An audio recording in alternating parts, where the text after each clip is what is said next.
C'est Madame Bellejeune qui a créé l'agence. Moi j'ai créé l'agence, bon, évidemment c'était une création qui fait que je ne suis pas tout de suite tombée dans le luxe instantanément, j'aurais bien voulu, mais il y a d'abord eu un parcours de quand même une petite vingtaine d'années en fait comment dirais-je, départ et puis de monter en puissance comme on dit, mais disons qui était notre formule actuelle est surtout, existe surtout depuis l'arrivée de Jean de Kerkhove, donc il y a maintenant 25 ans, donc nous sommes associés depuis 25 ans et à ce moment-là, résolument, lui venait de la caisse privée, nous avons décidé, enfin nous avons automatiquement, donc uniquement poursuivi cette route-là, donc de haut de gamme ou de qualité, de grande qualité. Comment ça s'est passé, M. de Kerkhove? Vous êtes arrivé, bon, vous avez positionné l'agence et non, c'est pas ça. Ça se fait vraiment en même temps. On avait heureusement les mêmes idées.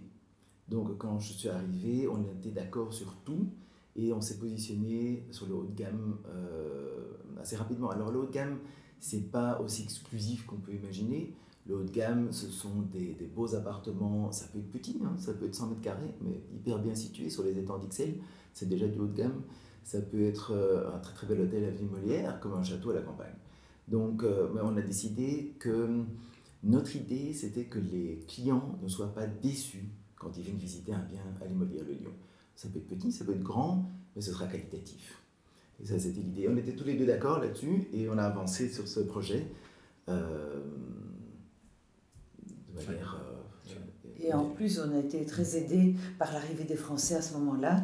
Donc c'était le départ, enfin, disons, d'une magnifique épopée, si on peut dire ça comme ça. On avait d'abord eu quand même un peu, ça c'était avant que Jean ne soit là, donc les Suédois qui avaient fait, donc qui avaient fait quand même rebondir le marché de manière mais alors explosive, mais très courte.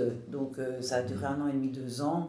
Et là, tout à coup, on a pu vendre des maisons, des villas rue Saint-Genès à des prix qu'on ne connaissait pas avant. D'ailleurs, les Belges étaient absolument contrariés parce qu'ils ne pouvaient plus du tout acheter des propriétés aussi belles dans les endroits où ils avaient été privilégiés. Et les Suédois sont arrivés avec un autre marché, d'autres prix dans la tête, et ils se sont dit, mais qu'est-ce qu'ils font ces Belges? Ils ont des joyaux, ils ne voient pas du tout la valeur extraordinaire de ces biens, c'est inespéré, et ils ont donné des prix, mais disons qu'au fur et à mesure des 2 ans, ça a duré en tout cas 1 an et demi de montée, les prix, mais vraiment du jamais vu tout le temps. Et puis il y a eu la guerre du Golfe, et donc là, ça a arrêté tout à fait ce créneau-là, et ils ont rechangé leur loi, parce qu'ils ont compris qu'ils perdaient énormément de gens très fortunés, et ils ont aboli l'impôt qu'ils avaient donc justement mis et qui avait fait fuir les fortunés. Et là, malheureusement, nous avons dû retomber sur terre. Heureusement que les Français sont arrivés, donc à peu près avec Jean. J'arrive à 96 et Madame Bellejeune avait déjà installé quelques-uns du Nord, mais le 97-98, ça a été les Parisiens. Et donc, on en installe encore maintenant.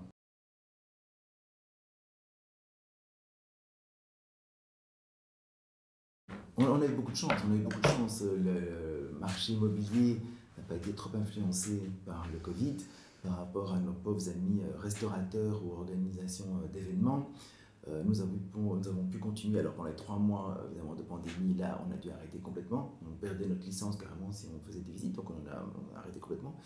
Mais finalement, en sortant de pandémie, les gens étaient tellement anxieux de trouver des maisons avec jardin parce qu'ils avaient souffert dans leurs appartements pendant les pandémies, qu'on a rattrapé le chiffre d'affaires à la sortie de la pandémie. Donc j'ai même un client qui est arrivé dans un jardin avec une piscine. Ils se sont tous jetés dans le jardin et accessoirement derrière il y avait une maison aussi. Il fallait le jardin. C'était vraiment l'explosion. Et on a vu même depuis lors un retour vers la nature, un retour vers le jardin.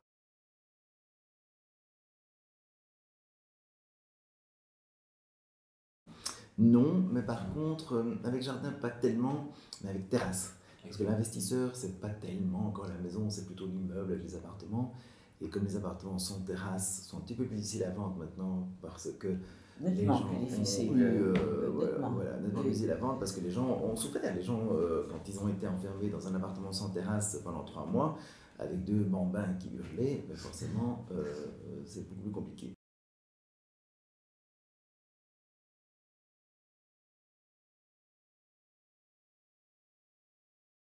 Alors la sélection, comme je vous l'avais dit, c'est simplement, il ne faut pas que la personne soit déçue, il faut que ce soit une belle localisation.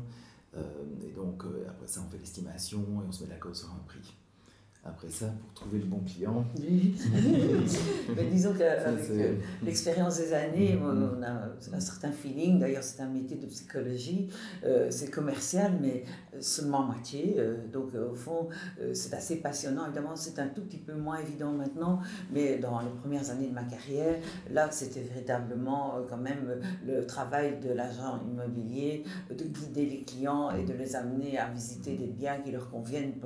Il fallait de la psychologie. Mais les gens n'avaient pas le matériel qu'ils ont pour le moment.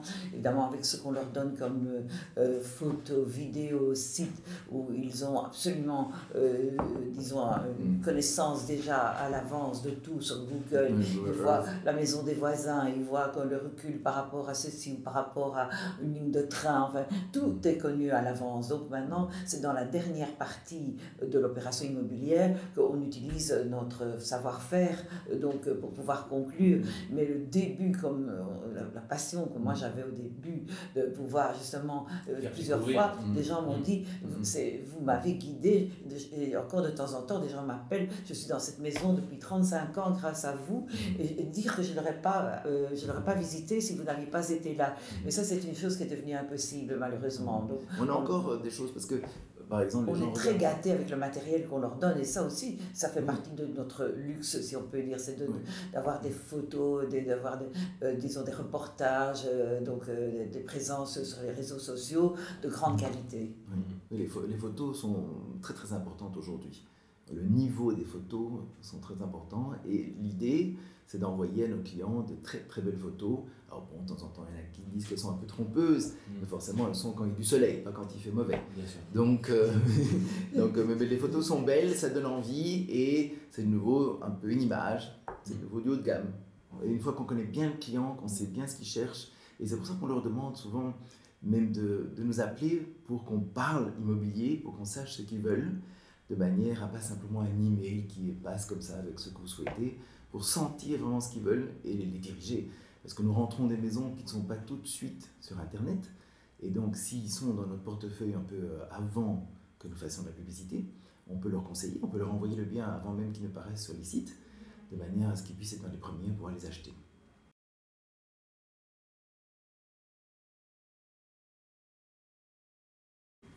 Alors, comme je disais, c'est ma jeune qui a créé l'agence, c'est clair, je suis arrivé en 96. Après ça, on a fait beaucoup de contacts à l'étranger parce qu'on se rendait compte tout de même que une partie de notre clientèle arrivait de l'étranger. Alors, on a eu des contacts avec certaines agences en France, évidemment, et puis nous avons été choisis par Knight Frank International pour les représenter à Bruxelles. Alors, pas du tout le bureau, il ne faut pas de bureau, très peu, si ce n'est que des beaux hôtels de bed avec des permis bureaux, mais pour faire le résidentiel. Et donc, ils nous envoient automatiquement toutes leurs demandes de Londres, entre autres, avec nos clients étrangers de Londres qui viendraient s'installer à Bruxelles. Donc, ils ont fait toute une recherche sur la Belgique et surtout sur Bruxelles, et on a été choisis, on était assez fiers.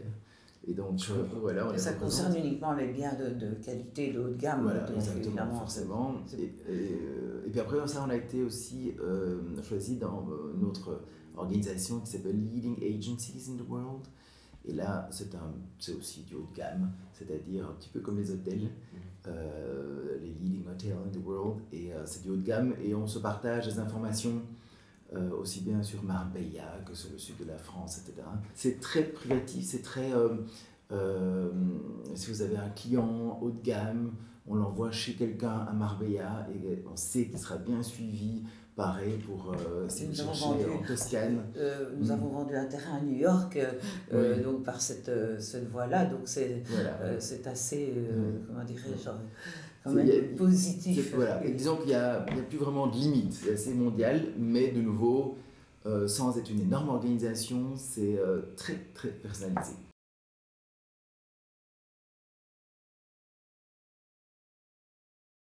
On a fait des belles ventes, et puis on a des choses étonnantes. Alors pour les belles ventes, évidemment, genre le private banking de BNP Fortis Paribas sur l'avenue Tervuren, une très très belle maison. On a vendu une très belle maison à l'ambassade d'Arabie Saoudite. Donc on a fait des très belles ventes, mais on a aussi eu des anecdotes amusantes. On a eu aussi, c'était un peu dommage, on a eu Argenteuil forcément à vendre, mais on n'a pas réussi à le vendre. C'est pas qu'on n'est pas tout à fait réussi, mais c'est M. Delwart, le propriétaire, était quand même quelqu'un qui voulait vendre à la personne qui lui plaisait. Donc c'était un petit peu une vente particulière. Et voilà. Des châteaux aussi, on a vendu le château de Walzin, c'était assez amusant. Je ne sais pas si vous voyez ce château sur un pic, c'est très amusant. C'est la même démarche quand vous vendez un bien comme un château par exemple? Alors, c'est la même démarche, les clients sont identiques, ça prend juste un peu plus de temps. Parce que forcément, on doit aller jusque là-bas, on fait la visite et revenir, il nous faut une demi-journée, ce qui n'est pas pareil quand on vend un bel hôtel de Maître Avenue Molière, on fait ça beaucoup plus rapidement. Mais c'est vrai que ça prend. Mais bon, en attendant, c'est intéressant, on voit des gens très intéressants et de nouveau, c'est un beau bien. Mais on a eu des demandes, quand on a eu déjà des demandes. On a eu la plus belle demande qui puisse être. Donc un jour, un Chinois donc très très fortuné, milliardaire, multimilliardaire, donc il s'est dit maintenant qu'il pouvait acheter tout ce qu'il voulait et par l'intermédiaire d'un homme d'affaires, et il voulait que nous lui proposions, enfin que nous lui vendions le château de Lagen. Et il avait dit c'est ça que je veux, il n'est pas question que j'achète autre chose, je m'installe à Bruxelles, je veux ce château et dites-moi combien ça coûte. Donc c'était vraiment exceptionnel, c'était très incroyable. Et alors il était complètement, ils se sont dit c'est stupide belge, qu'est-ce qu'ils fabriquent, ils n'y sont pas du tout, moi j'ai de l'argent et on n'en veut pas. Peut-être qu'on est les seuls à avoir jamais eu quelqu'un intéressé par la voilà, donc ça n'a pas été une réussite de notre carrière, mais c'était quand même une belle information. Une belle anecdote. On nous prêtait la possibilité de le faire. Donc voilà.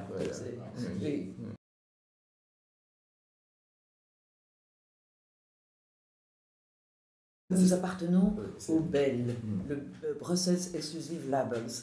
Et donc, dans ce groupe, donc, il y a toutes les grandes maisons. Donc, automatiquement, nous sommes dans cette mouvance-là. Donc, nous sommes la seule agence immobilière, mais donc, les autres maisons qui partagent avec nous le BEL, c'est Nathan, Pierre de Gand, par exemple pour la couture, c'est l'hôtel Amigo. Donc il y a également, enfin les hôtels bougent un peu plus que Nathan et de Gand et Delvaux. Donc ça, ce sont les grands créateurs qui sont l'héritage. Ça s'appelait la Chambre de haut commerce et du prestige. Et puis ça s'est transformé en Brussels Exclusive Labels, BEL. Et il y a donc quelques années, on a fêté les 75 ans et c'était un grand dîner dans la galerie Saint-Hubert. Je pense que tout le monde en a entendu parler. C'est Charles Quézin qui a mis en scène ce dîner extraordinaire. Je pense que c'est le seul qui ait jamais eu lieu avec 200 personnes dans la galerie Saint-Hubert.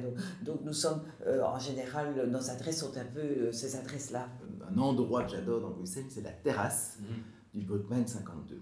Alors ça, c'est un restaurant c'est délicieux, c'est pas un restaurant étoilé, mais c'est délicieux. Mais sa terrasse, c'est juste magique. Ils ont une terrasse à l'arrière, et on a l'impression, quand il fait beau, d'être carrément dans le milieu de la France, en train de manger dehors. Ça, c'est une adresse que nous aimons tous les deux beaucoup.